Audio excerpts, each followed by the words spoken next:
de Dieu, c'est la source de bénédiction. Si tu crains Dieu, cette faveur, c'est une bénédiction. Cette faveur, c'est ce qui t'ouvre les portes. Cette faveur, c'est ce qui te distingue. Dans Malachie chapitre 3, verset 11, il dit, j'établirai la différence entre le juste et le juste. Qui me sert, ce qui ne me sert pas. Qui est juste? Si celui qui est, si ce n'est pas celui que Christ a justifié. Il nous a justifié. Il nous a appelés des saints. Il nous a donné sa nature. Tu ne peux pas vivre dans la crainte de Dieu si tu n'es pas saint. Ce qui est saint, c'est qui a été sanctifié.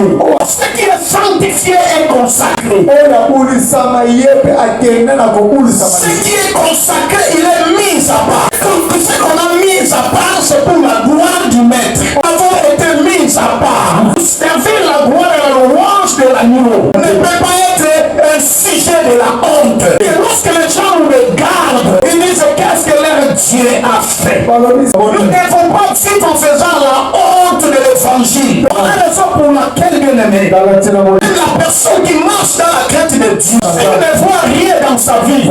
Chercher dans tous les coins de sa vie quelque chose qui est caché, dont tu dois avoir la révélation. Chercher fois à ôter la loi de tout. Très important. La crainte de Dieu garantit la bénédiction. Amen. Celui qui craint le Seigneur, la bénédiction bien aimée est garantie. Psaume 112, verset 1 à 3. Psaume 112, verset 1 à 3. Psaume 112, verset 1 à 3. Louez l'Éternel. Quel est l'homme qui craint l'Éternel? Wow. Louez l'Éternel. Oui, disait là, continuez. Quel homme qui craint l'Éternel? Papa dit merci. Et grand plaisir à ses commandements. L'Éternel. Quel l'homme qui craint l'Éternel? Trouve un grand plaisir à ses commandements. Sa postérité sera puissante sur la terre. La génération des hommes droits sera bénie.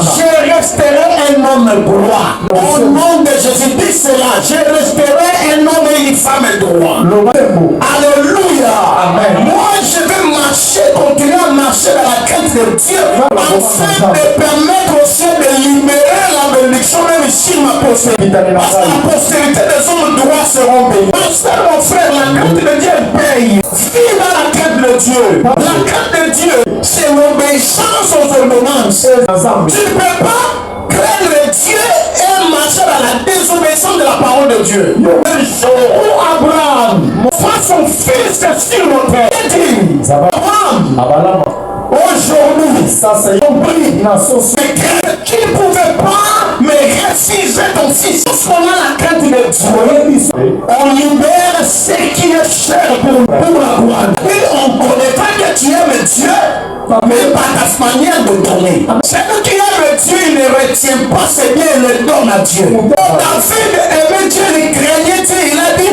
je ne peux pas donner à Dieu quelque chose qui me coûte rien. Le ciel de Dieu, laisse-moi vous dire, si nous craignons Dieu, nous l'honorerons dans nos vies. Amen. Si nous craignons Dieu, prions le Seigneur, faisons ce qui nous plaît, nous serons agréables à ses yeux, Dieu restera ouvert dans notre vie. Alléluia.